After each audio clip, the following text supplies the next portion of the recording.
Yo, what's up, 509? What's up, Spokane? We're back in the Ashtray Studios, new and improved Shades On with Kid Curry, and I got a special guest, Man with No Name. It's great to be here, man. Thanks for having me come on the show. Yeah, dude, it's finally I had to get my shit together, and it's been a long spring, and had a bunch of shit go down, dude, and so I just had to take care of myself first and get myself back on where I need to be. And I get that. And being in this studio though and doing these podcasts is definitely where I need to be. So I got some lined up. I got you. I got a few others coming where shit's gonna start popping off. Yeah, awesome, man. I can't wait to see what happens with the series now. So. Right.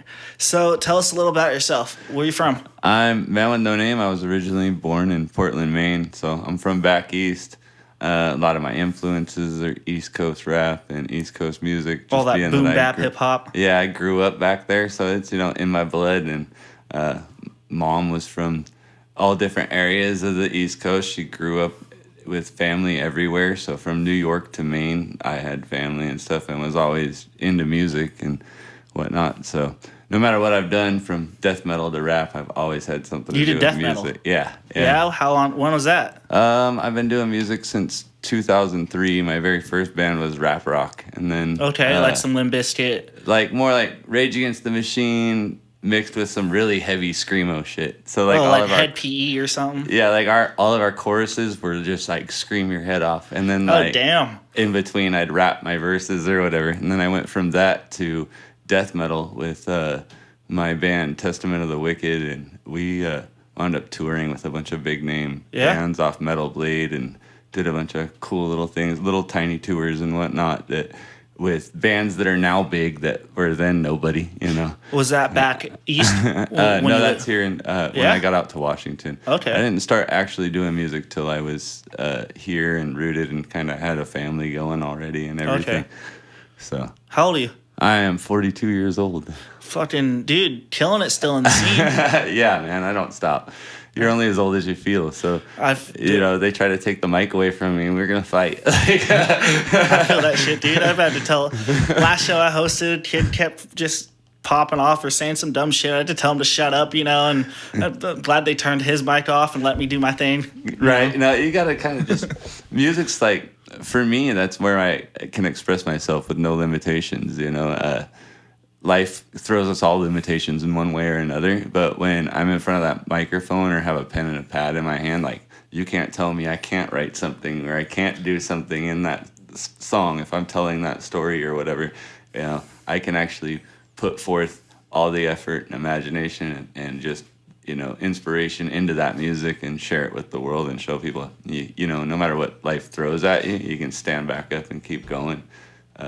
I've definitely been hit with my fair share of bricks and somehow managed to keep smiling. So, dude, I've seen you trucking it, getting up on stage, from festivals, just sand pits and everything, and just all sorts of shit. Wheelchairs to walkers to canes to whatever, and what do they say? Gimping is pimping. Yeah, and it don't stop, man. Like at this stage in my life, I've toured the country. I've done all kinds of stuff. So like, I've gone as far as New York to the actual grounds of Woodstock. I performed at Yasgur and at Hector's Inn with names like Ringo Starr and Carlos Santana. On the same lineup? On the same lineup, yeah. What the fuck? We did Santa Cruz. I did a couple of radio shows while I was there in Santa Cruz. I went on live in Santa Cruz on the radio. I remember a couple of years ago you had a little tour that went down to Vegas. Yeah, I went to Vegas. We did a cool little venue down there. I don't know if they do music anymore. It was like this hole-in-the-wall art gallery, and then in the back of the art gallery, like you had to walk through the whole art gallery, and then in the back, in this whole like basement-looking hole in the back of the building, was their stage, and like, so we went down there and we did it. We sold more tickets than the capacity of the building. So were people there like checking out the art and the music, or were they there just for one or the other? There was so many people for that little tiny venue that we would have people like throughout the performances. It was like a revolving door. They're walking in the back watching a couple songs from performers and then working their way back towards the front of the building so they could go out and smoke or whatever. I've thrown a little show like that. It was just fucking just nuts to butts packed, you know? Yeah, it's fun though. I think I like those more than 2,000 More or intimate. 100,000 people. 100,000 people is nerve-wracking. So Yeah. like New York was crazy. Woodstock? Yeah, Yeah. I get up on stage at Woodstock and you like look out and it's just all you see is heads. Like you don't see any ground. You Oh don't man, see... dude, that just make you hella anxiety, just Yeah. shaking like a like a leaf. Like, my song went to start and my hand was like just quivering and I'm like, am I gonna pull through this? Like, am I gonna miss my first line on stage in front of 100,000 people? And as soon as the beat dropped, it was like everything went away. You know, and I was like, oh, here's the music, here I am, you know, and got in it and I killed it. And it was just, but nerve-wracking, but fun. I think I still like the smaller, more intimate stuff better just because I can actually go and talk to the person that enjoyed my set instead of I'm swarmed with 90 people and I'm trying to answer one person. And it's like... Or like at some of the festivals out here, you know, you got people there, everybody's listening, but most people, in like, it's hard, sometimes hard. I gotta like yell on the mic when I'm hosting, you know, and be yelling at people like by name because a lot of people are my homies. Get to the stage, this person's performing, you know. I think like, it was Glowfest, like DJ, one of the DJs that was there. He just changed his name. But Josh is what he goes. Insane J. Insane J. Yeah, it's the homie. Yeah, he was there. He's like screaming, like, "Get down here, man! What no name's going on?" And like, I didn't think anybody heard my music because it's Glowfest, so everybody's off, you know, having fun, having a trippy time, doing their thing, you know. And I didn't think anybody heard me, so like, because there's no one at the stage. It's like middle of the day, hot as hell. So they're drinking and sitting in their tents or whatever outside of the sun, but they can hear everything. Yeah. So that was what was weird about the festival for me, is because I got off stage and I'm like, man, no one listened to the music. That's kind of a bummer. I've been out here for 2 days waiting for my chance, you know? And, but then as soon as I was done and I was walking through camp, everybody's like, dude, your songs were awesome. And so it was weird. You're just too fucked up to get up. Yeah, it was weird. It's like, damn, I wish I was on what you're on right now. It's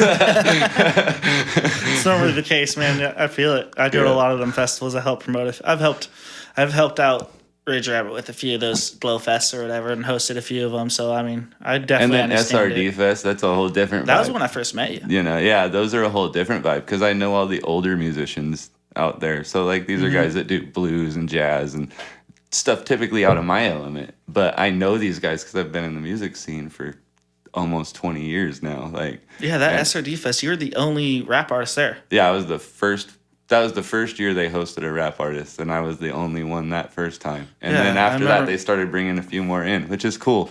I'm glad that they started doing that because hip hop is a lot more than just what the media portrays hip hop as. It's not all mumble rap, lean. Well, a lot of the and fucking abuse mainstream and- shit out there that's on the Yeah. radio is just, If you listen to something from like Jesse B Dog, he's very lyrical, real hip hop stuff like that. Like, or listen to somebody like me or Twitch MC, but like we're more into what hip hop was to me growing up, which is my neighborhood. My friends and family were around, and we were rocking straight boom bap because somebody was banging on a trash can, dude. Like, that was our beat. We didn't have fancy equipment. It was a kid banging on a trash can, and a kid making noise with his mouth, and we just start rapping. the old school fucking way. Yeah, yeah. So that's what I go back to now a lot, is that boom bap sound. So it's cool to get brought into those festivals. And I think that's why I get brought in, is because I'm not as over the top as some artists. Like there's tons of them, friends of ours mutually, that are just, that's their whole gig, you know, is they're 100 miles an hour to the wind, and that's where they're headed, you know, and that's all right. That's what some people do, and that's their form of That's some of the expression. scene too, though. I mean, that's what does bring some attention. That's why I don't judge. I mean, I'm out there. I show support for all of them. Yeah. I don't care if it's, you know, the goofy I mean, you stuff, got a few of them on juggalos or hip hop or rap rock, or even some of these folk song singers that come up to the festivals. Like, I support them all. If you're gonna come support my time and my efforts, then I'm gonna be out there supporting them as well. And that's what I hope to see more of in this scene directly here in Spokane. You know, is that I remember back in is really dating me now. 2005, seeing every venue in Spokane packed with a concert on the same night and still having a full club at every single concert. And people just made their rounds. So maybe you didn't catch all of, This one person, person's but, set, yeah. but you caught 2 or 3 songs of their set and 2 or 3 songs of 5 other friends in the same night, just doing your own pub crawl, And so it'd be cool to see the scene come back after COVID, after drama, after all Shit of like these that things. is like what I have like always talked about, like wanting to change the scene, like wanting to change, exactly what you just described, making it where everybody's involved or everybody's like catching it somehow, Yeah, and I mean, like the coffee shop shows that we put on. Yeah. You've been a part. Give it a shot. You came out, brought a fire truck out for one of the shows. You did. There's a lot of stuff, and I remember all the things that people do to be a part of those. But those shows are literally funded out of pocket so that the community has something to be a part of. It's not just. Those do pretty well though, still for attendance. They do, and I think it's because we put them in a public area. It's free. You can have your kids there. You can do whatever,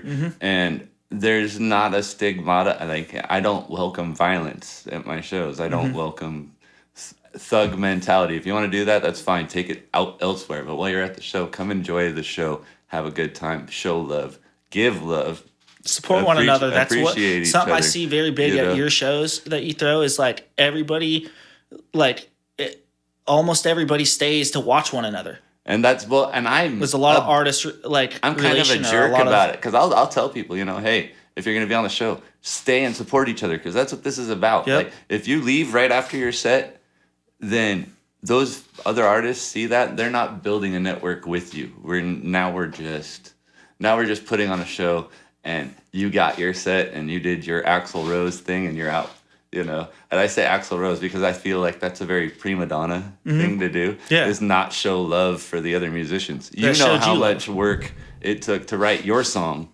And you want everybody there to hear your song and rock for your song. So you should do the same for everybody else. And 100. And that's how we are going to grow as a family and as a scene. And really kind of embrace that, accept everybody as one, and cast your stupid differences aside because it's not worth it. At the end of the day, your 5-cent difference, or even if it's a $500 difference, isn't worth ruining something for everybody, Yeah. And I've seen it make that trend recently as to where there's so much beef as people just won't even do shows together. So hopefully through this community stuff, and we can start ending some of that stupid drama. Right.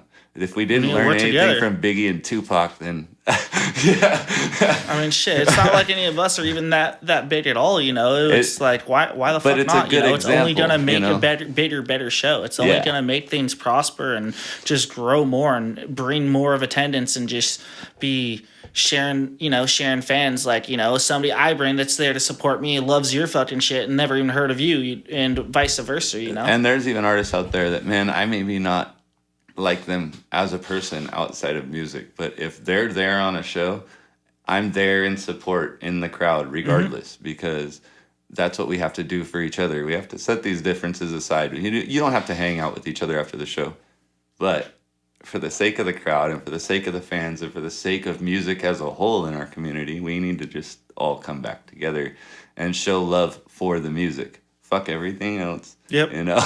Show love for the music, because that's what we've all want. That's all. I hear it every day. I log into my Facebook to share some music stuff, and I see one person on there like, man, I wish I could just get one dude to come show me some love at a show. And it's really not that hard. Sometimes it's a free show and 5 minutes of your time to see one song from that person. Right. And just show love for those new guys, because you were new once, or and if you're not new to it, if you've been doing this a while, you need to pick up the community. You know what it takes. Yeah, don't act like you're too good to stick around just because you've been doing it for this long or whatever the hell it may be. I've seen a lot of that. There was a point in time where I could blink and sell 100 tickets. And then I stopped doing music for a little while. Come back, and I struggled to sell 20 tickets. So it all comes down to, on your way up, you're going to pass a bunch of people. But you're also going to pass those people on the way back down. Yeah. And that's going to happen. Like, nobody stays on top forever. And that's just the reality of it. So you could be the best artist in town, in the world. It doesn't matter. At some point, you're going to come back down and you're going to have to cross paths with all those other people you didn't give the time of day. And I guarantee you, when you need them the most and you didn't do that, they're not going to do that for you. And that's something I'm trying to teach people now is like, love each other now because you don't know what's going to happen in a year. Like, show love for that music now. You don't know what's going to happen in a year. In a year, that person you didn't like so much could have just made it. And he could be putting you on shows to get you where he's at. Yep. But you decided to put a wall up.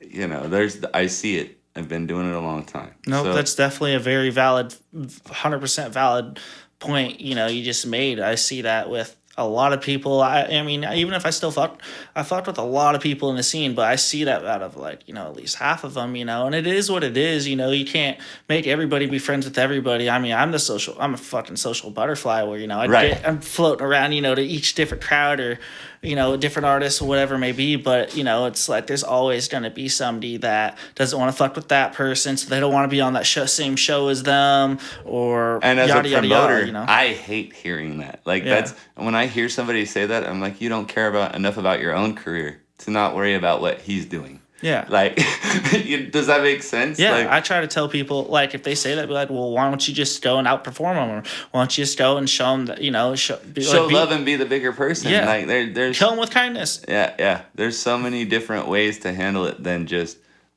I'm going to take my people and leave now. Because there's other people on the show that have nothing to do with your drama that maybe want to see these other artists that you're leaving now and they're following you out the door and they're going to miss out on because of a beef with one artist. There's 7 on some shows. Recently there was a show that was done here in town that had 30 artists on it. I saw that with Chanel's. Chanel was on it, Yeah, you did that, right? I was supposed to be on the show, and then when it came time for the lineup, my name was never posted in the lineup, and there was so much drama around that particular event. I was glad I wasn't a part of it. Really? Yeah, it was. But I did do a show. I mean, social media right after that it went well, but I never really talked to too many people that performed it. Yeah, no, the show right after that with Trinell, though, I did at Drunkies, and that one was great. We wound up doing that. We did great. We won the costume prize, Miss Crucial and I did, with Trinell. The Friday the 13th show was amazing. Yeah, that's what I was talking about. That's what I thought. Yeah. Yeah, that one was amazing. But no, there was another one that was held back in the early spring that I had done just before, and it was like I was locked up during then. There was 30 people on one show. Jeez. So you're talking if all 30 people had got to perform, which didn't happen, it was all over social media. Oh my God. But if all 30 people had got to perform, it would have been one song apiece. Like, I mean, even the and Friday they sold tickets at $30 a piece. Even the Friday the 13th show had like hella people. Like I counted like what 15 artists or so. Like it was a big lineup. I didn't have any tickets left by the end of that show. Like so, everything Trinell gave me were sold, and I was sending them to other artists to get tickets. That's good. And Trinell handed out 100 tickets. Through his own promotion, and so everybody worked together on that show. And at first I was kind of skeptical because it was a different lineup for me. It was a whole different crowd that I'm normally function with. Even though some of those people are even on your shows, though. Yeah, but it was still a whole different. There was the 2 people that were on my shows that were on it were actually involved in putting the event on with Trinell. Yeah. And then other people that came in I never worked with before, which was kind of a blessing for me. So I didn't know what to expect. You walk in the door, you're like, I don't know any of these people. How's tonight gonna go? Yeah, they're wondering who the fuck you are. Yeah. Are you gonna bring in the wrong crowd and like half my crowd gonna leave? Like that's happened at shows too. I was in Montana. They did a double booked an event. So on one side you had a bunch of bikers, and on the other side you had Twisted Insane and me. Oh, was that at it was Cruises? In Montana. Yeah, it was in Montana. But you want to talk about a wild night? So yeah, I bet that would have been insane. But no, Friday the 13th was great. Like I would say that was probably my favorite Halloween show I've done in a long time. Really? Yeah. That's what's up. Well, through all this, you said you started making music back in 2003. And that was like rock, rap, and metal. When did you actually officially start rapping and going by Man with No Name? I believe it was somewhere around 2012 when I met up with Z Money, and we started the group Enfeeble Ataxia, which is where Gimpin' is Pimpin' was born from, because Yeah. it was both of us. So I have cerebral palsy, and he has cerebral palsy, and I was a sound guy at a show, and a friend of mine goes, "Hey, dude, I gotta introduce you to somebody. I think I found your brother." So, and that's funny all in itself. So they introduced me to him, and like he looks like he could be a younger version of me at that point in time in our lives. Like legit brother. We could have been brothers, legit. The way we looked, like we were, and it was just crazy. But his disability is the same as mine, but affected the opposite side of the body. So his right side screwed up, my left side screwed up. And we started this group called Enfeeble Ataxia because enfeeble means without capability, and ataxia is the loss of use of a limb. Throughout the medical world, that's what I had no idea what the fuck that meant. So it's Latin for without control, the loss of use. So basically, but we took that and spun it around and turned it into a big positive, basically. And so we did. Our first album was Against All Odds. Then we dropped a mixtape called We Stole This Shit, which we did steal every beat on the mixtape. It was just, one of our things. This is back when mixtapes were a huge thing, and like Dat Piff was popular. I remember that, yeah. And stuff like that. So we stole a bunch of shit from different producers and created it. I even remade a Beastie Boys song. Yeah, which one? No Sleep Till Brooklyn. Really? And we did it. Dude, my first CD I owned, like that my dad gave me when I was probably like 5 years old, is License Dale. That's my. So I remember. Still have it to this day. I was 4 when License to Ill came out. Yeah. So Hell yeah. But they're a huge influence to me. So I picked up the guitar and started playing the riff to the song, and my friend's like, "Dude, really?" And I was like, "Yeah, check this out." Then I started playing the drum beat on the drum pads in the studio and laid down the whole thing, and then I'm all, "No, sleep till Spokane." And he just looked at me because we were getting ready to go on tour. I was like, "Yeah, we're doing that." That's what's up. And so we did No Sleep Till Spokane, put it out with the mixtape, but then we got approval from the Beastie Boys to re-release it on an actual album. Really? And we released it on our album Disabled Disorder, which you can find on my Bandcamp. That's what's up. Oh, that's something else I haven't heard of. Bandcamp? I haven't heard that in a while. That's like a Reverb Nation. Yeah, it's like Reverb Nation, but better in a lot of ways. Yeah. 'Cause I could actually sell my merchandise, my music, and I have a ton of overseas fans because of Bandcamp. So that's what's up. Yeah. So when do you? I know you're a beat maker, producer. Yeah. Right. Yeah. Isn't there? Didn't you help out with like somebody? What was it like? Brother Lynch or somebody like that? Yeah. So Doomsday Productions, which toured with Brother Lynch back when he dropped Hung. Brother Lynch Hung. I had Pitt from Doomsday Productions come up. He did a whole album, which I'm featured on in the studio with me and in partnership with my co-label, which is Pitlock Supply Company out of Portland. So we're working with Pitt and with several other artists right now to try to bring back some of these older musicians that have some really dope music that we want, we want to share it with the world still. Some of their stuff hasn't been released yet. So we're getting a hold of some of those files and helping them release them and things, hopefully. That's what's up. And we're working with a lot of older musicians to try to bring them back into current times with music and whatnot. When that Doomsday Production tour or whatever, like what year was that? They did a tour that was back in 92 with Lynch, I think. Don't quote me on the year exactly because that's a long time ago. But they did that tour with Lynch back then. And then they came back through here in... Or when did you 2008 end up working with Pitt? With Knothead, they came through on tour. And that's when I met Colt Drain.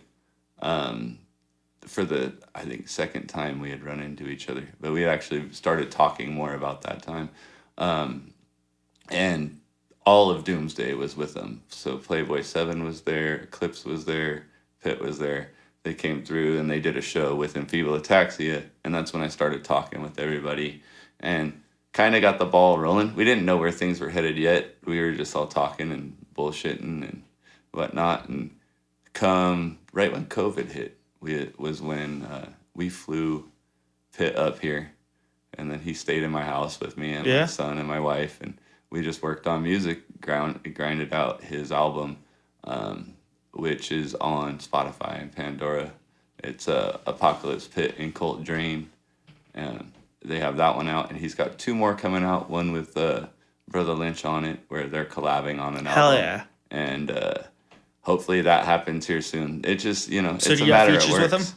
I'm on a lot of Pitt's new releases. It's just I don't even know which songs he's gonna actually use, so I can't even say what songs yet. I mean, I'm in the midst of 3 albums too, which feature some of those artists as well. So it's gonna be the next couple of years. There's gonna be a lot of music coming out with people that nobody expected me to be working with, and I'm looking forward to it. It's been a lot of hard work, but I'm not willing to or ready to kind of drop the ball on that one. What do you think about like when in a few years music gets dropped, but from like years prior when you recorded it, or like is that ever like bother you because like the way I know a lot of artists change throughout the years, and they just don't sound or aren't like how they used to be. Well, that's the beauty of owning my own studio. It's like I'm the only person whose pocket I'm robbing by being in there extra time is my own. So I can go back and revisit any of my songs anytime I want. Technology nowadays has made that capable for just about anybody. I mean, they recently just put out studios that you can download into your phone. Right. And literally plug in an interface. I got DJ Algorithm Pro on my phone. So I feel it. There's a T-Pain put out a whole software product called BandLab, and there's like whole artists. I'm even on there in a group called Hyena Gang that's up there on BandLab, and it's there's no money in it really unless you pay to monetize it.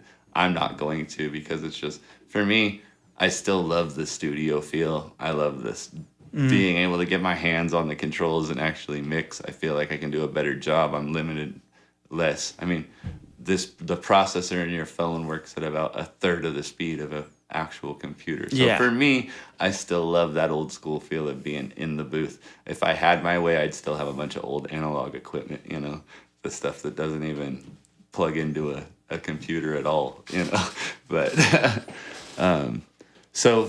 but I do have it. I function with a lot of people all over the country that way. So young artists that are on their way up doing stuff in BandLab and are thinking about like taking music even more seriously, I'm meeting them now in those apps. So recording with them. But yeah, I mean, recording yourself makes it all easy. I'd love going back and listening to my old stuff and saying, hey, I can spit that again.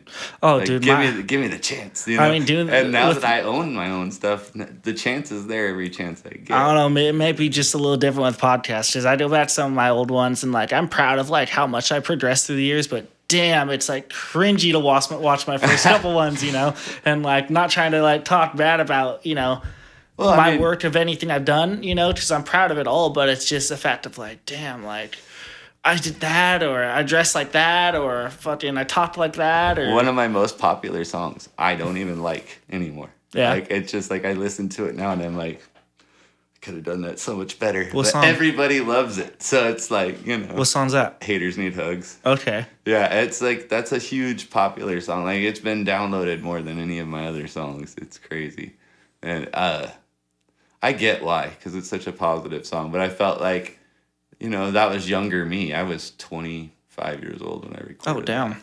That, so now I hear it. I'm like, the seasoned vet in me is like, you could have done that so much better. Right. So. Especially with like just how much you've learned through the years of producing to just change your lyrical flow or just your style. Everything progresses. Paying producers back then to record me. So like, that's the other thing. Like, I loved all the people I worked with. I got nothing bad to say about them. But at the end of the day, I was like, I would have done it differently. And now I don't have that feeling anymore, because because I record myself. If I feel like it should be different, I have the ability to go in there and change it. Yeah. You know. So, what do you got for us today? I know you got something on there you want to show me today. Yeah. So I brought my newest YouTube video. Yeah. With me to show you guys. It's called The Greatest, and it's a song I wrote for all those people that have been picked on, bullied, alienated, cast away from the rest of the world, because I know what that feels like. So. All right. Yeah. Let's give it a listen, man. Why don't you turn it on? Technology, right? I was talking about those fancy phones.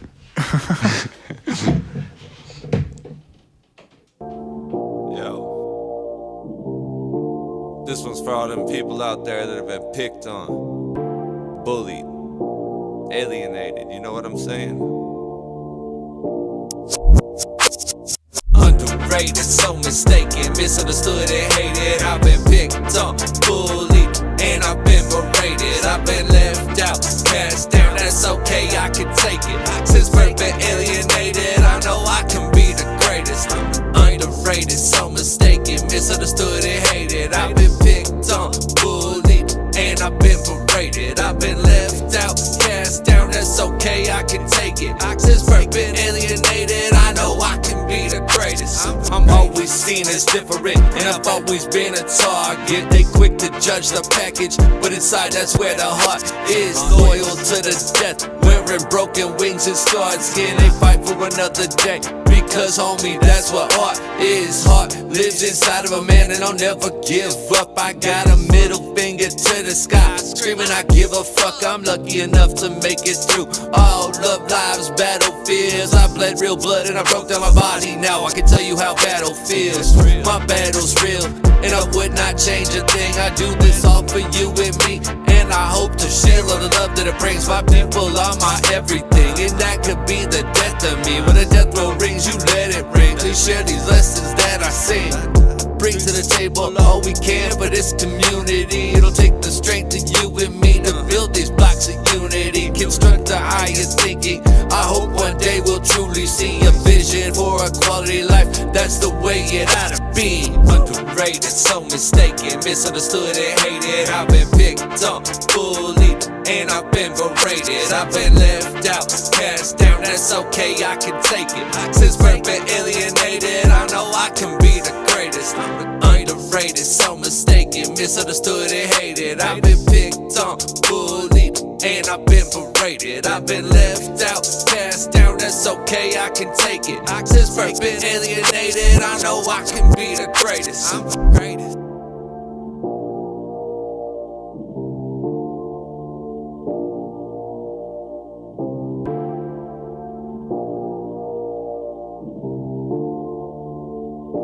All right, and we're back. That was The Greatest by Mr. Man with No Name.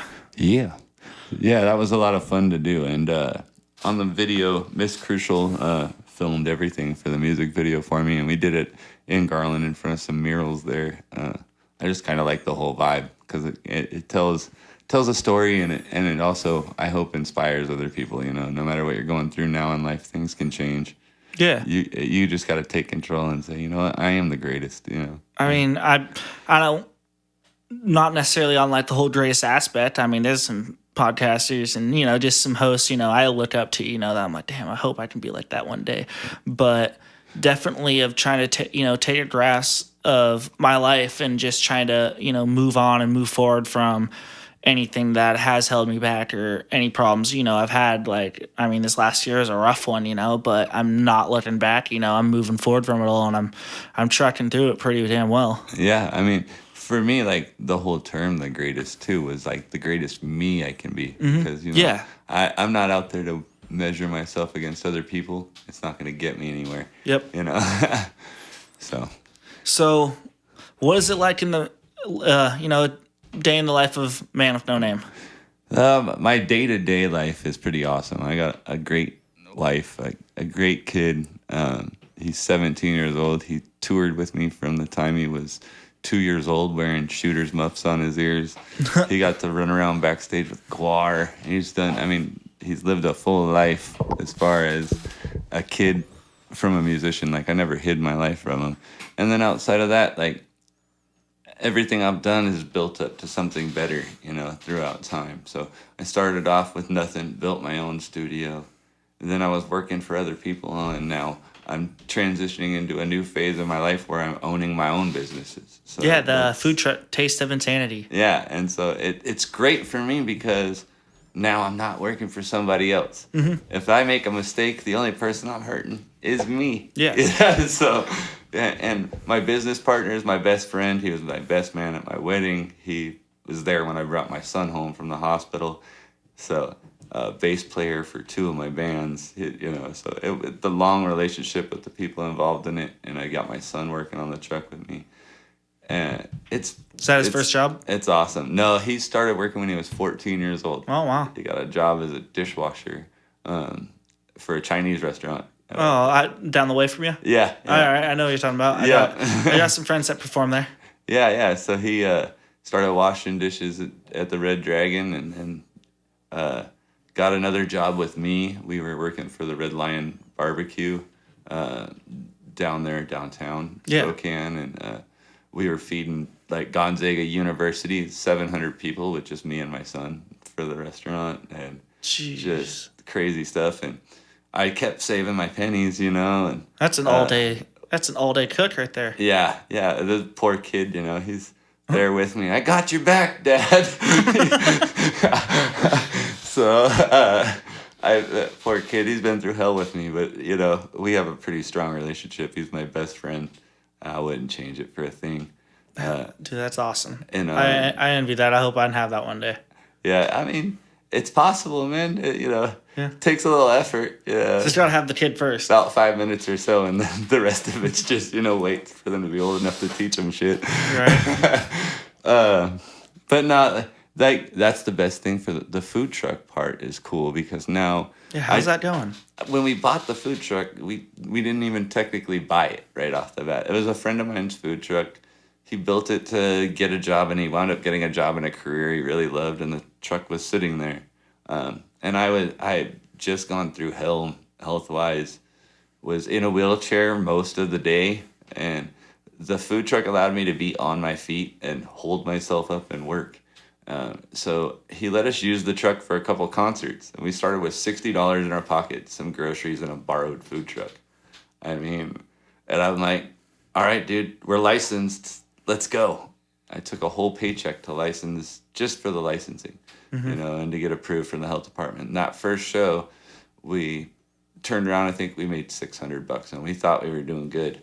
Yeah, well, we were. 60 to 600? That we thought we were doing good. Fuck yeah, you were. And we were. I mean, 2 or 3 months of being in business, and then all of a sudden the turbo goes out in the truck, and then it's a $4,000 fix. Thank God through that 2 or 3 months of working, we became extremely popular, extremely fast. And I think being a musician helped. Because I had the social media presence and the network there to reach out to friends and be like, we need you guys. Please come buy a burger from me. Like, sounds corny as hell, but I promise you're helping. And we were able to pull through it. We're at a year and 6 months now. Most businesses don't make it through their first year. Especially after, all the bullshit. And COVID. last July, we got a contract from the city to do the fireworks events down in Riverfront Park. We have a contract in January now. We're going to be doing the New Year's Eve celebration there. We're going to be doing the tree lighting ceremony there. Hell yeah, man. We've been at Riverfront Park. We were there all spring long. What about for every Pig Out Tuesday? Park? We chose to step out of Pig Out. Just the cost of it for being a new business was so hard. People. There is so many people, but the way it's set up, I mean, we were a brand new business. It would have wiped out our entire bank account just to be there, not even to buy the groceries. You have to pay that much to vend it? It's I think it was $2,500 or something like that. Oh, and man. then there's other terms and conditions involved with it too. But for a new business, it was hard. Hopefully next year we'll find some sponsors. There'll be some people out there that want to help us be at Pig Out, and then we can pay that fee to get in the door and be there and work with our sponsors and everybody else. That's going to be a busy day. Or 3 days. That's we gotta hire staff kind of thing. Usually it's just me, my friend, and my son in the truck. So we're pulling 18-hour days sometimes, you know. But the nice part is I know who I'm walking in that door with, and I know who I'm closing that shop with every night. Yep. There's no surprises. They got your back, you know. When it comes to or that. they got your back, you know. You And if there them. is a surprise, like, oh shit, we ran out of something, we got each other. You know, it's like, hey, the two of us are gonna buckle down and hold it. You go to the store. You know, it's what it is. But the truck's pretty awesome. We got a bigger menu. We just expanded our menu, which took a lot of work with the health department because we're not a restaurant, so everything has to be pre-approved. But yeah, I mean, things are going great. We're about to close for the season, and then we'll just be cooking out of the Globe downtown every few weekends or so as a guest food truck, as a pop-up. So that's what's up. That's how we'll get through the winter. That's a busy spot. Is doing a couple of those busy gigs at Riverfront. Right across the street from your old job. Yeah, right across the street. It's funny, too, because like I'm right across the street selling my food, which some of the recipes for that restaurant were wrote by me across the street. So I'm I just stand there and laugh. Like so what's right now, since you've been in it, what, 2 years now with the food truck? Going on 2? Going on 2, yeah. What's the best dish you got? Our best. What would you recommend to the listeners out there? I would say you gotta come through the truck 3 times. You gotta try one of each thing, each of the big things, which is you gotta come get the pulled pork fry bowl, or the Philly fry bowl. Which I know I had a pulled pork sandwich from you guys. And the pulled pork's awesome on the truck. Yep. And then you gotta come get a burger, and now we have Phillies. So you got to come get a real Philly cheesesteak. I think that was what my decision or whatever, like when you had it outside the Mind Who shop. Yeah. Yeah, that one time for G-Reel show. I think I got the pulled pork instead of the Philly. Yeah, no, we weren't doing Phillies yet quite then. Okay. So you would have got the pulled pork instead of the burger. But our burger is our signature ground for the truck. So that patty is only made for Taste of Insanity by my specifications. I was like, I want these 3 cuts ground up to make our burger. That's what's up. So, hell yeah. That's pretty cool, yeah. So, back this last, we're going to back up a little bit to like, what was it? Last winter? Didn't you do the Onyx show? Yeah. So I did Onyx and R.A. the Rugged Man. Yeah. Unfortunately, Onyx didn't make it to the Spokane event. But so you didn't get to hear Annie up, and I didn't get to hear Annie up. I didn't. I know, because these guys are like that's what you grew up on. Heroes to me. Yeah, like so I was probably 8 or 10 years old, and the song Slam came out. Yeah, and I think I was walking to the school bus every day. Slam, da da da da da da. Let the boys be boys. Yeah, and, me and my little brother on the way to the school bus. And so I was looking forward to it. That would have been iconic for me. But R.A. the Rugged Man is a G all in his own right and has, again, a huge influence to me. Yeah. Because he's worked with Biggie Smalls. He worked with Fat Joe. He's been around since 82. I mean, a year after I was born, the motherfucker dropped an album. So R.A. is a G. He's one of my big influences as well. And at that show, I had one of the best performances of my life. Yeah. The crowd interaction was absolutely amazing. And afterwards, I ended up talking with one of the cats that was on tour with R.A. His name is Bullet Brack. He's fucking awesome East Coast rapper. He works with Terminal. Terminal's pretty big on the East Coast. He's, one of the top guys right now in Def Jam on the East Coast. Shit. And so we've got Bullet Brack there, and he's talking to me. I made some smart ass crack. I getting on stage, hip hop artists, we do that sometimes. And I was like, he lost his shoes on tour. Some weird coinky dink, and he lost his shoes on tour. He only bring one pair? So he's wearing slides, right? And I get up on stage and I'm like, well, man, I really need a fucking feature from that Bullet Brack cat. Maybe I'll buy him a pair of shoes. And I hear from the crowd, man, I got you, bro. And No shit, he's working on the feature right now. So we're waiting to get that feature. Did you get him back. shoes? I haven't had to buy him the shoes yet. I'm probably gonna send him a pair of J's just for doing the track. You know, like, hey, I know it was a joke, but now you got a pair of J's. He's in Greece right now, so best of luck to him on tour over there in Greece and Europe. Oh damn, that's fucking far. Yeah. So he's already touring back east. I missed out on my back east or across the pond opportunity. I was supposed to go to Amsterdam and COVID happened. Like the week I Perform? the week I was supposed to leave to go to Vogel Pop, which is a huge like pop, hip hop and EDM festival in Amsterdam.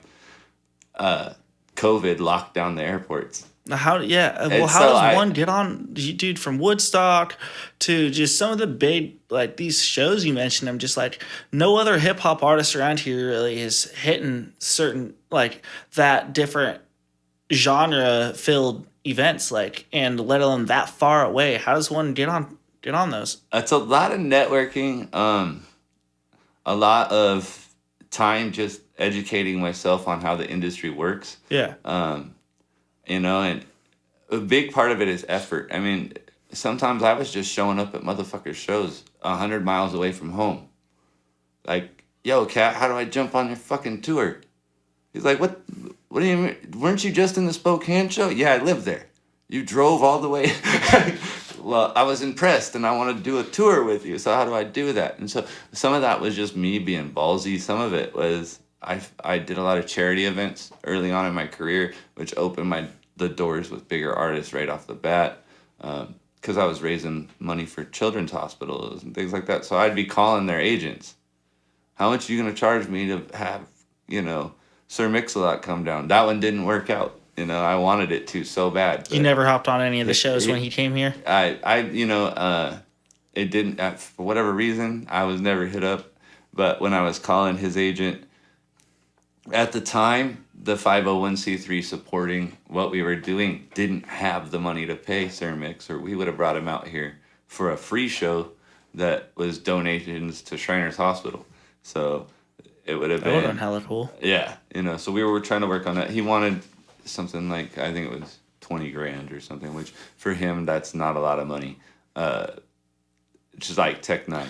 Same kind of thing. For us, that's a lot of money, though. For us, that's a lot of money. Yeah. These guys have been doing it so long with established names like they have in the industry. They kind of cut their teeth when hip-hop wasn't a thing, you know? So for those guys to be able to charge that, it makes sense, you know?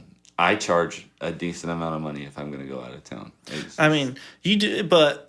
Anybody that, even if you're not a fan of them, you go to a Tech Nine show, there's a reason why that motherfucker's on the same lineup as rock legends. Like, he's on the same lineup as Metallica or Slipknot or somebody like that. Like, there's very few artists like him.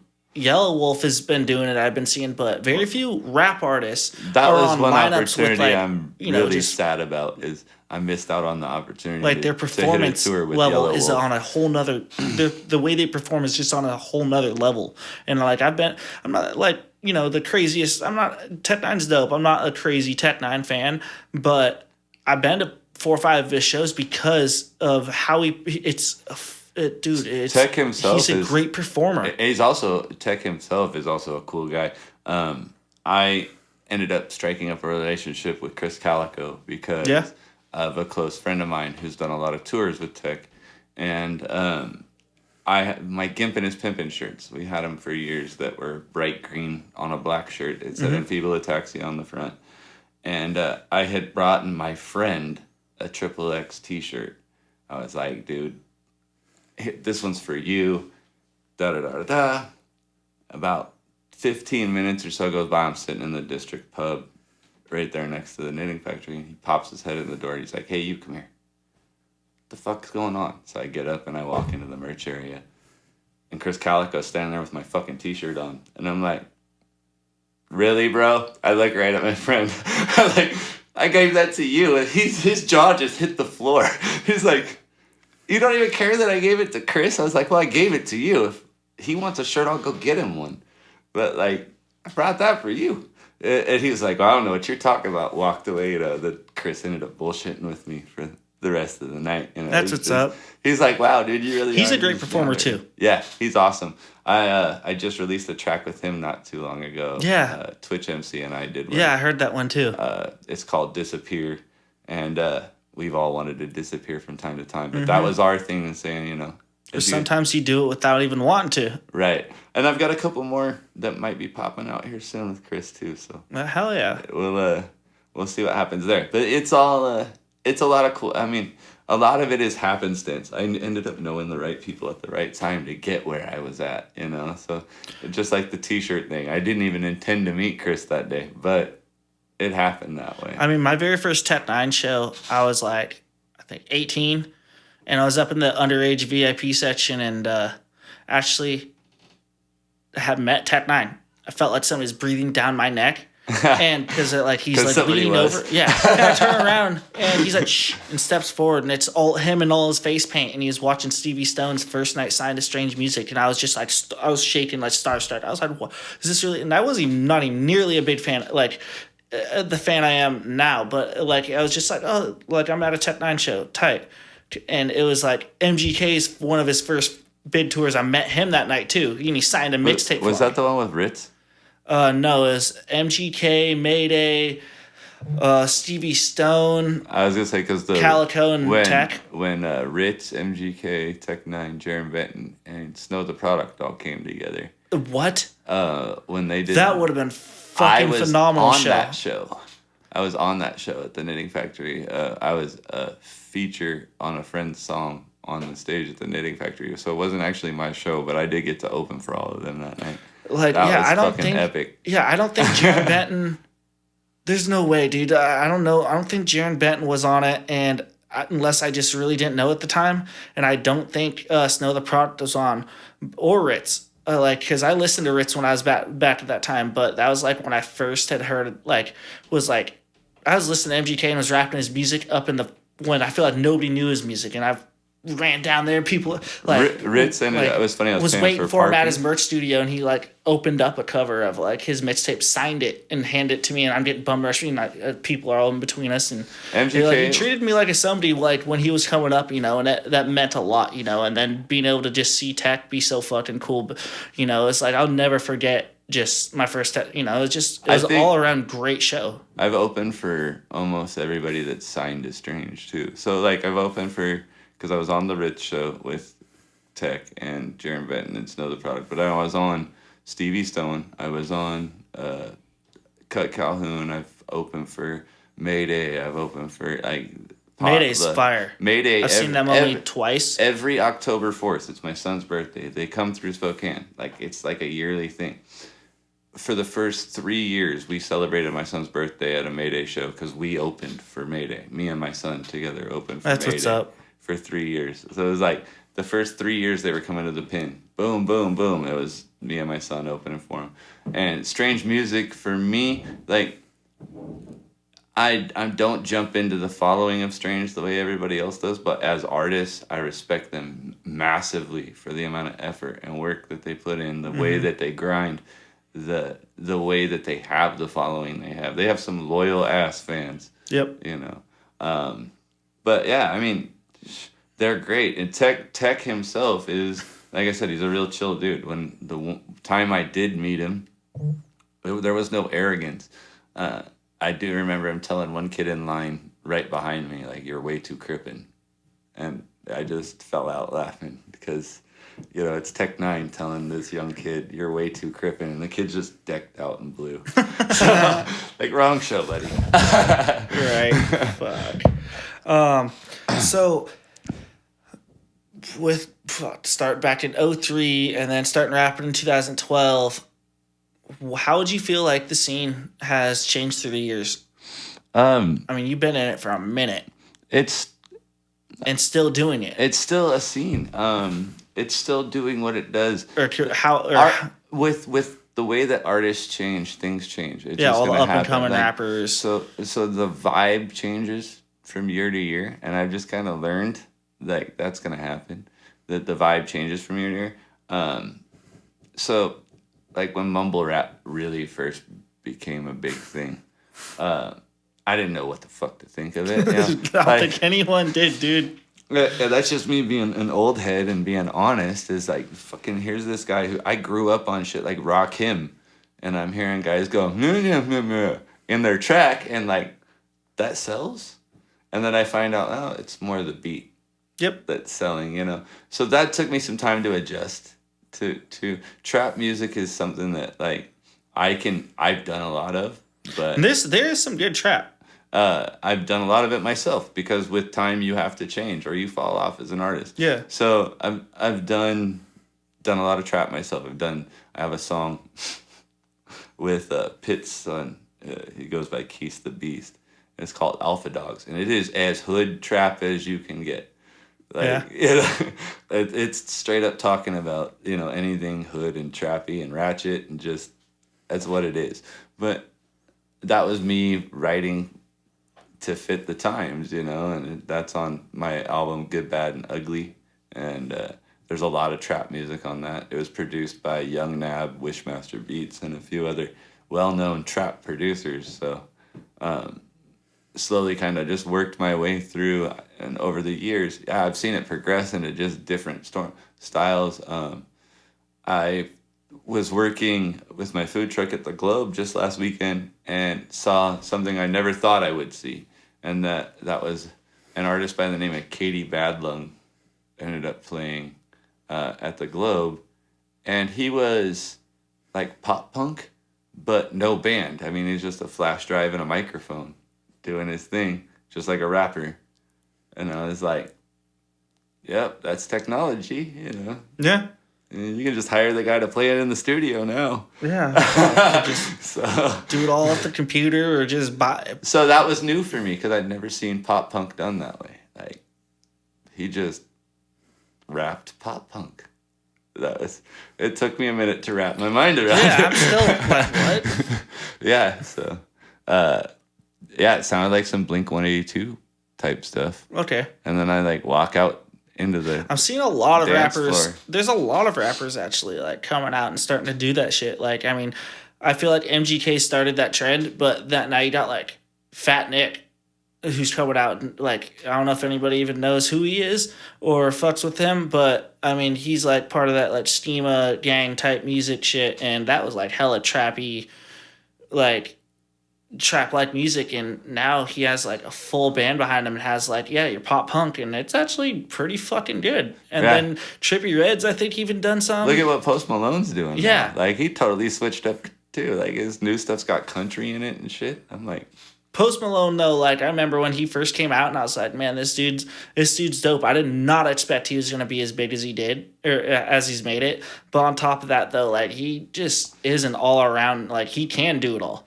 part of that Woodstock tour we did, we also went down to California, and we went to Coachella because we were going to do a big weed festival at the Coachella grounds was part of the tour. And one of the people that showed up to talk about that was Post Malone. And unfortunately, they wouldn't even let me fucking talk to him. I was so fucking pissed. I'm like the one rap artist on the whole tour. I'm like, I'm the guy you want to talk to him. Like, nope, just stay in the van. I'm like, what, security just that tight? it was just, that's how the people running the tour wanted it. I was a hired act, so I just did my job. Whack. You know? It's like, okay, I'll just make my paycheck, thanks. It's when you just like pull into the same restaurant he is off the road, you Right, know? like, aren't we going to Waffle House? So, with all this talk about, you know, style and stuff, how would you describe your style and like how you've had to adapt through the years? I'm a East or have Coast, you always like stayed the same? I'm a East Coast fella living West Coast dreams, man. Meh. That's a good way of putting it. Yeah, just, I'm positive hip hop, but man, I'll put it to any beat you give it to me. You give me a Dre beat, I'm gonna knock it out. You give me a Nas beat, I'm gonna knock it out. Yeah, I just saw him. Did you? Yeah, dude. I just went to Seattle and saw That guy Wu-Tang is a Clan and fucking Nas. god. Saw Like, all of Wu-Tang. those are my heroes. Like right there, you're just like, I went and saw all your heroes. I'm sorry. I'm not like that, but dude, I grew up. I'm just kidding. I've been listening to Wu-Tang since I found out about them as like a freshman in high school. I'm 30 now, and so like to go and see them was like they've been one of my Ghostface favorite is one of my favorite for people. so long. ODB, one of my favorite people, and he just because he was so fucking raw. ODB, there was His son was there rapping for him. yeah, he killed Method Man was fucking bragging him up on fucking Facebook. Method Man and Nas stole the show though over anybody. Yeah. Like by far, like Those they two can't. cats- They threw down. At 50 some odd years old, they're killing it. Like Yeah, you know? Nas just turned 50 years old. Yeah, and it was the New York State Us of old Mind. guys still got something going on, Yeah, man. dude, it was a phenomenal show. Like it was, like the way I don't know if I'll ever pay that much again for rap shows, but because That's something that I'm not used to, man. Holy shit! I'm looking at the ticket prices now. Like even my I own, spent some money just to sit in the back, but it was still worth it because I got to see people I've wanted to see my whole life. my own show that's coming up here Friday, out at the Goodie Bar. It's right behind the old Deja Vu. We're gonna be out there rocking it. I just kind of like got an earful from the venue. I love the venue to death. I have no hard feelings towards them or whatever, but got an earful because I didn't want to raise my price at the door.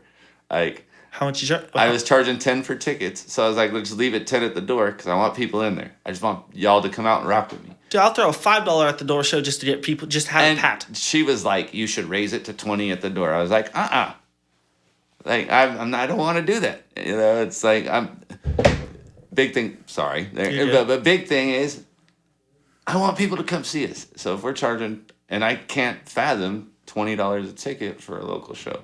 I don't care if there's non-local acts on it. Predominantly local show.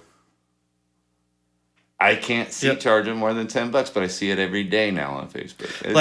It's something that's hard for me to get Like used for to. local shows, I believe in like $5 tickets and $10 at the door. Yeah, like If you have a fucking badass lineup, you know. If not, I believe in like I'd throw just no tickets and $5 at the door, and then just have it nuts to butts packed like I've done. Friday is gonna be a hell of a fucking badass lineup because it's myself, Mr. Herb, Miss Crucial, Trinell Madison, Lindsay Lee, Drea the Great is filling in for Crystal Aragon because something came up. Is this at Red Room? Crystal can't make it. No, this is at the Goodie Bar. Oh, this at It's there? live entertainment. It's an all ages venue, so Is this right next to? right next to the Voo. Like I've been in literally. there once, but not ever for a show. Yeah, so now it's now they've Sophie bought the club. She's been doing stuff. She brought Sully Sell Out here years ago and a bunch of other artists. What? So she bought the club. She opened it up for local artists, and it's an all ages venue with a bar attached in a separate part. It's something Spokane needed, and so she offered the building for a show. I've got Mindful Melodies coming out to bring sound and mix and do the DJ thing for us. It's going to be a good show. Wrath, Poetic Prophet's going to be there. He's going to be hyping me on my set, and I'm going to try and convince him to do a set of his own. Hell yeah. So, yeah. What day is this? This Friday. This upcoming Friday? Yeah. I'll try to check. Hopefully I'm in town. And if you buy a ticket, you get $1 off at the food truck. The food truck will be there. It's one of our last I may be events. starting a new job, being a bouncer at this bar in Coeur d'Alene, but you know, I'll try to. If not, I'll be there. All right, yeah, definitely. But if you're not working and you're out there and you're listening to the podcast or you have it, a click play and hear this before Friday, come see us. I mean, that's, Hell yeah. everybody that's there has got talent, and it's going to be a fun night. So Mr. Herb brings out a DJ and a drummer, and he just crushes it. Yeah, we've had him. He was one of the last person I had on here. Yeah, he's good friends with Jesse B-Dog as well. He's a good friend of mine. Yeah, he's in Great the ashtray quite a bit. Yeah, absolutely. So, what's your most favorite time ever performing, or your most like memorable experience, doing a show? Oh man, two really just pop out in my head more than any. One was Woodstock, obviously. How many times do you perform that? Just once? Just the one time, but I mean, 100,000 people. I mean, that's just like not something you see every day. Not something you get here. No. I mean, even the Gorge is like 50,000, 20,000. So this was insane for me. I mean, two different stages over the whole weekend. The arena only holds like 12. And at the end of my performance, what made it my favorite was Carlos Santana walked up to me like right after my set. He looks me in the face and he goes, "I hate hip hop," and my heart sank and my stomach knotted up because he's a hero. I play guitar. He's a hero of mine, and so I'm like getting ready to turn and put my head down and walk away, and he goes, "But I fucking loved you, bro." And I starstruck like you're talking about with Tech, but I was literally going, I was like, duh, duh, duh, duh, and the tour manager goes, "I think he means to say thank you." So yeah, that would be my most memorable. And then other than that, opening for Twisted Insane in Helena, Montana, when my son was like 2 or 3 years old. Is that one where there's bikers and? No, this was so. There's always a nightmare story with some shows, and this one was at the fairgrounds in the middle of August with no shade. So like I ended up not even being able to perform like my whole set. I did like 2 songs, got off stage, and left. And Twisted Insane was like, "Where'd that motherfucker go?" He just disappeared, took his family, left, everything. Like, I get a message on Facebook, like, "What the fuck, dude?" And I'm all, "I got heat stroke, bro. I'm in the hospital puking." Damn. He's like, "Oh, never mind, Mark. I'll see you in Billings." Like that. It was a memorable moment for me because right before I did my set, my son walked up to Twisted Insane, and he could barely say the words, but he looked up at him and he's like, "Stack that dough." And that was one of Twisted Insane's songs, was Stack It Up. And Twisted Insane just kind of looked down at him, and he bent down to shake his hand, and then my son got scared and backed away. We both kind of chuckled, and he's like, "What do you expect? I'm a scary, fast rapper that raps about dark shit." Mm-hmm. But he knew the words to the song at 2 years old, but just rapping along with him in the back of the car. Damn. And really raised in the rap. Yeah, and every time Twisted Insane sees me on tour, he gets out of the car and screams, "Gifford is pimping!" Like, over everybody. So he knows I'm there every time. So that's another reason why it's memorable for me, is I've actually made some friends with some of these people. Hell yeah. Not just, "Oh, I rap with these guys once at a show." No, a lot of it is I built some memories. You built a connection. Yeah, and still to this day support all of them, you know. Hell yeah. Yeah. What's your favorite collab or my favorite feature you've ever had, or project you've ever worked on? My favorite all time has to be the track I did with Colt Drain, and it sounds weird because he's like an underground guy just like me. But we did this song back in the day called Bounce Rock, and I literally just said, "Hey, dude, I'm doing a song about lowriders. Can you just put this hook on there for me?" So then he sent me back the hook, and the hook was just catchy. You know, "Bounce rock, pop it with your hoods up. Bounce rock, shake it with your ghetto ass." And I fell out laughing, dude. I was like, "This is fucking perfect." And we crushed the song. It's on Spotify on the album The Wrath of Colt Drain and ManWitNoName. And it's that whole album features me, Wrath, and Colt Drain. So that's probably the dopest album I've dropped in the last 5 years. It's just, there's a lot of features on there. I'm featured with E40's homie, Turf Talk is on the album, Triz is on the album, Pitt's on the album. There's a lot of big names involved in it. Maniac Stone is on the album. There's so many. This is yours? I'm a collab album between me, Wrath, and Colt Drain. Is it still to come? It's out right now. Oh, it's out. All right. So if you search Colt Drain on Spotify, it pops up. You'll see it's a big red cover, 3 skeletons on the front. And awesome. That's got Twisted Insane on it as well. Trying to think of who else is on there. There's a ton of features. It's just a massive album, but it's awesome. Most of the beats were made by Superman. So okay. Yeah. So. Well, you got another song for us, don't you? I do have one more song, actually. Yeah. This one was filmed while I was in my wheelchair. This one's called People Are Nuts.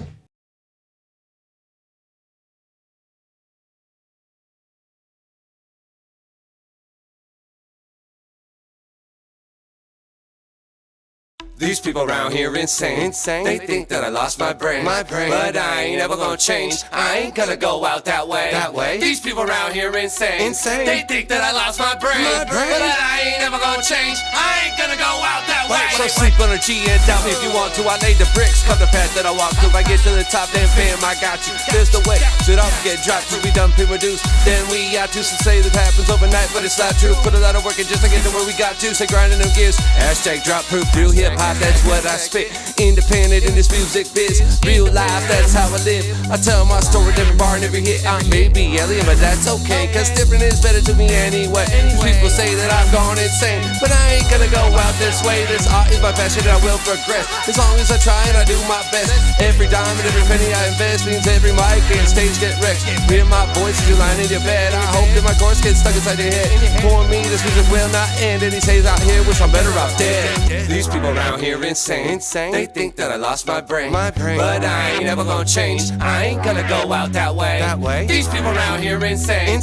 They think that I lost my brain. But I ain't ever gonna change. I ain't gonna go out that way. I'm losing it when illusion hits. I'm used to it, so I don't even trip. But inside my mind, I lost my shit. Grabbed a gun and emptied the clip. Grimy as hell, but my whole town love me. Way past go, gotta get my money. Stupid though, bro, this shit's not funny. Embracing it all, good, bad, and the ugly. Keep my head up on the rainy days. Feels like I'm trapped in a maze. Might mess with me, but I cannot change it. Give me a beat and I'll strangulate it. Death is just a destination, that's why I'm patient. Chill in the basement, y'all are insane if you think I'll change. I was born this way, I'll die this way. Like a rabid beast that's broke its cage. Y'all better off if you stay away. Trust and believe me, no one's safe. Yeah, sometimes I lose my mind. Most normal people do at times. Gotta break this cycle to live my life. Do what I can to get it right. I am a man, I will survive. These people around here insane.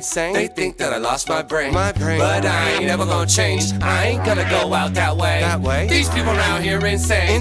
They think that I lost my brain. But I ain't never gonna change. I ain't gonna go out that way.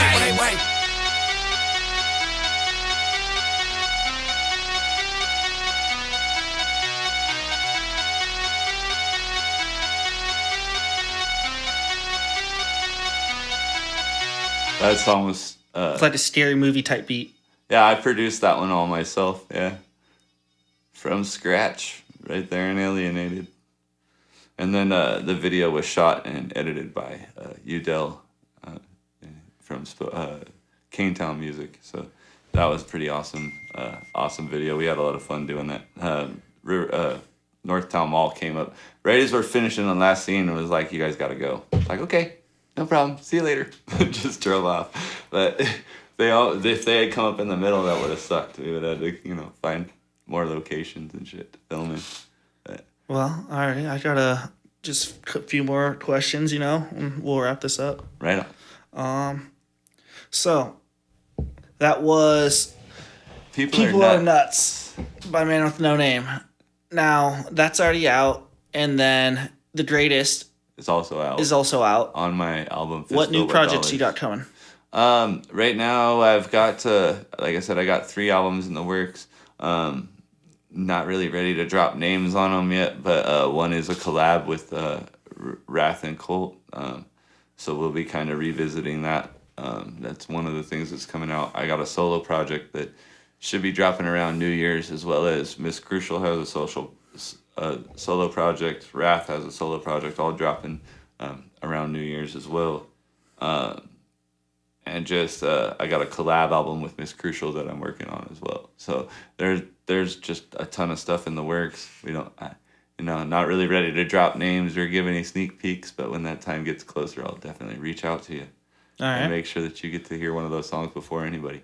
And So- you did mention or whatever that you have a metal album you put out recently. I did. So right now we just have the one record up that's released, but we're working on 3 more songs as we speak. Very aggressive metal. It's the screamo type metal, but awesome song. And there's a lyric video up there. It's a song called Corruptors, under my real name, Mark Rand. So it's not Man with No Name. If you're going to look up the metal, you got to actually look it up by my real name. It's Mark Rand or Testament of the Wicked. That was another one of the metal projects that was pretty big. and you can find all that at alienatedrecords.bandcamp.com or on YouTube at Alienated Records. There's a bunch of stuff up there. So I've asked you this before or whatever, but I don't know if anybody's ever, listening that, here's Alienated Records. Alienated Records, like, isn't a natural, is it, or are you, I know you're independent artist, so is it like your own personal records label or? Up until last year, I was a full-fledged record label. I had signed artists with CD. I was doing their CD duplication for them, helping them with merch, everything. As of last year, I've decided to make Alienated Records Studios, a private recording studio. You can always just do so much, and I was stretching myself too thin. People were feeling like they were being left out. And if I'm doing a disservice in any way, then I feel like I should step back from that and reevaluate things. So for the time being, I'm not signing any more artists. I'm on a signing hold, mostly because my investors also are like, we spent enough money right now. Mm-hmm. Why don't we get some money back out of you and the people that are still around, and then we'll pursue further from there. Which is not a big deal. There's plenty of people still around that work with me. So Alienated Records does work with Pitlock Supply Company as well. They're our sister label. So we've got, there's albums out there with Pit from Doomsday that Alienated's on. So we are a label. I just, at this point, don't want to sign any more artists. I had to cut a bunch of people just recently, too, due to, it was creating a bad light for me in whatever way. And so I separated my ways as far as that goes, or they chose to leave, one or the other. When did you first become a, full-fledged record label? Alienated Records started out as Spark It Productions. And it was Spark It as in spark something in your mind. And after doing like 4 shows with that moniker and everybody coming up to me going, yeah, Spark It, I was like, all right, I'm changing the fucking name. Because you're taking it the wrong way. But I smoke, but it's not my motivation in life. So it was... I changed it to Alienated because I was kind of always the kid that was last picked at Dodgeball, and started working with artists that were kind of the last picked to do anything, the guys that were always left out. And at first that wound up being a lot of Juggalo artists, and I got tons of Juggalo friends and Juggalo fans that love me and supporters. I'm not a Juggalo, but I do love Juggalos. It's one of those things where like I'm still down with all of them. I'm just never gonna rep a Hatchet Man or tattoo it on my body. I've opened for ICP. I've opened for Twisted. I've opened for all those guys as well. So just wide range of people, and that's where it kind of grows for me. Alienated was about that too. It's like if you're different, I'm gonna pick you up and try to work with you. And if it works, it works. If it doesn't, well, there's other avenues. So. I had Legion Sick on the album, on the label for a while. He wound up getting signed to another label that was able to do more for him in his area of music. He was way graphic. I mean, you're talking Brother Lynch scale of graphic as opposed to real hip-hop. So yeah. I didn't have as big of a fan base for him as this other label does. So he's over there with them, and he's happy, and I wish him the best of luck and whatnot. That's what's up. Other artists have kind of just left music behind and decided to go about their way. And so as of right now, Alienated Records sits as me, Miss Crucial, and then our friends that choose to record with us. Like Twitch. Twitch is definitely... he'll always be there. Right now, Twitch has left music for the time being. Aww. So he's got some personal issues that he definitely needs to get right before he can continue on his music journey. He's going through a lot. Mental illness is a tough thing, and that's why I do so much with Twitch, was to try and keep him away from that mental illness side of things, and now music's not doing that job anymore. So it was actually making things worse for him because he was around things that were turning the schizophrenia into something negative. Oh man. And making it worse. Dude, So, I feel that. I got a family that has that. Alcohol and schizophrenia do not go together. No. And alcohol and music are almost a constant. So it's just one of those things where he needs the space to get himself right, and I'm willing to let him do that. And when he's ready, I'll be there for him. So That's what's up. That's my a good brother. homie. Yeah, he's my brother. It's just we've been through a lot together.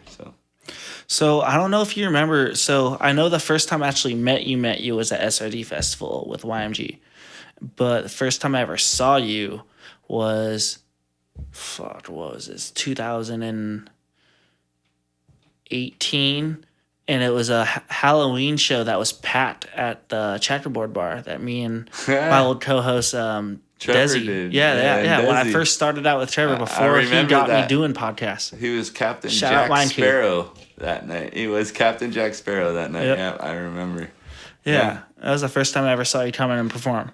And I think they did an interview with me that night too. Yeah. Was 509's Finest was there? I think? No. I replaced 509's Finest. Oh, okay. So I did several shows. I also did a show Okay. with Triz at the checkerboard of all people. Okay.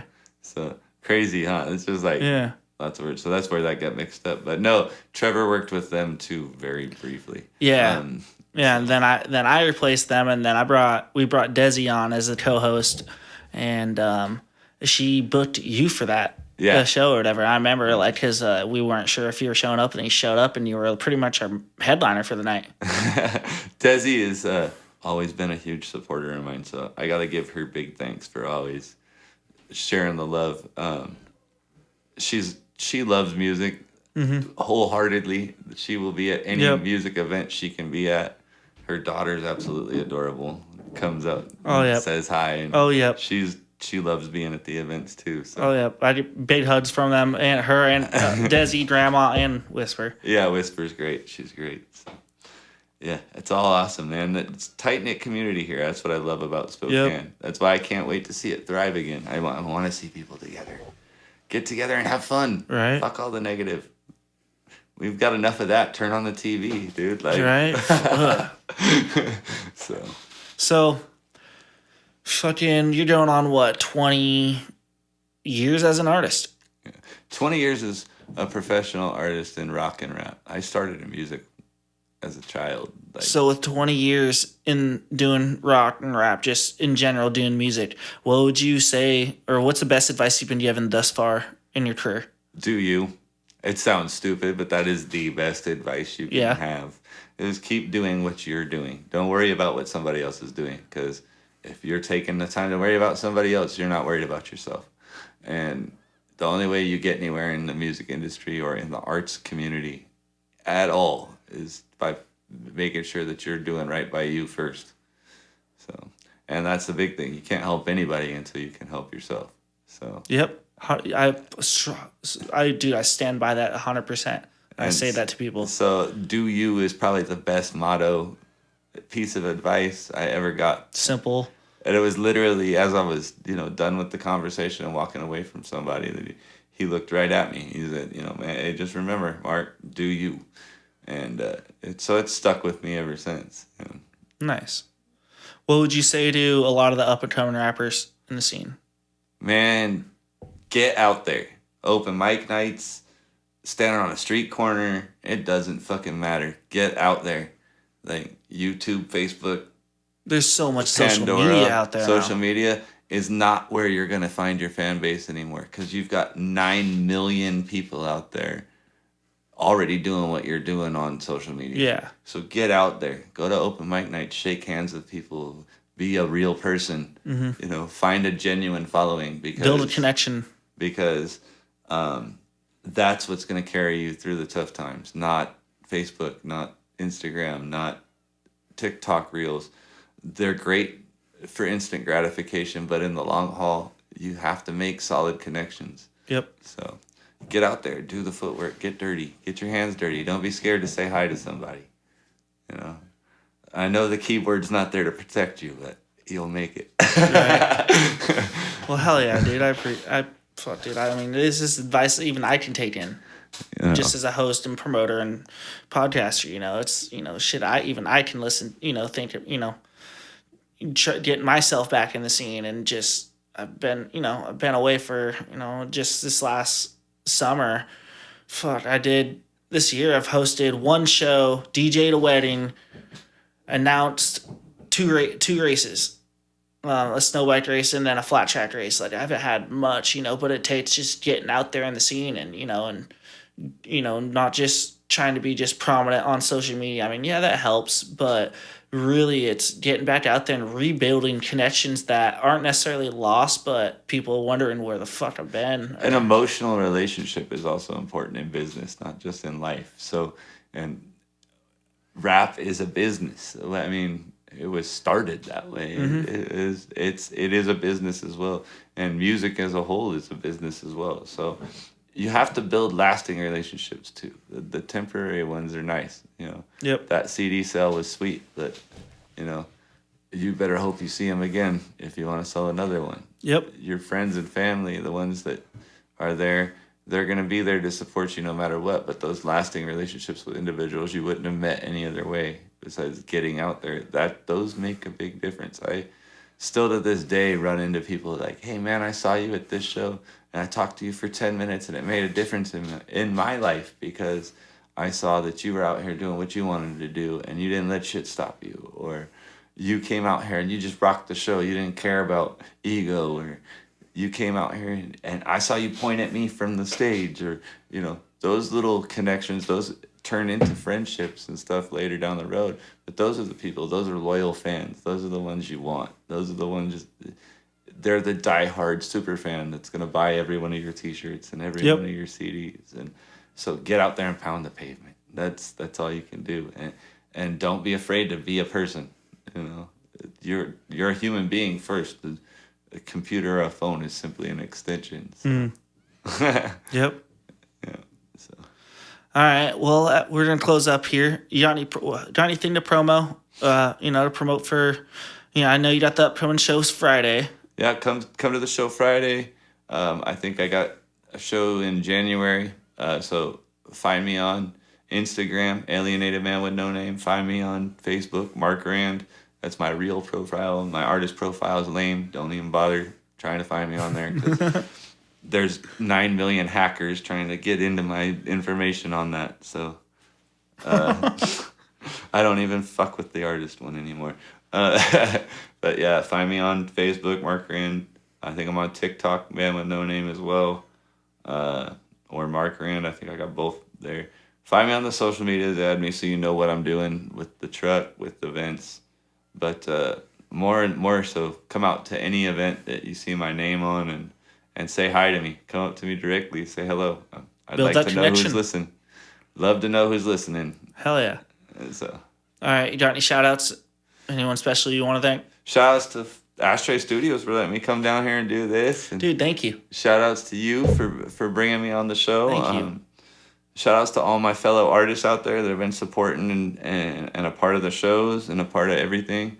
And all of you for listening. So, I can't do it without the people press and play. Otherwise, I'm just making it for me. Right. So. Dude, thank you. That's from the heart. Appreciate that.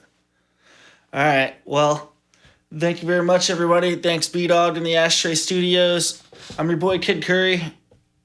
Until next time, Shades will be on.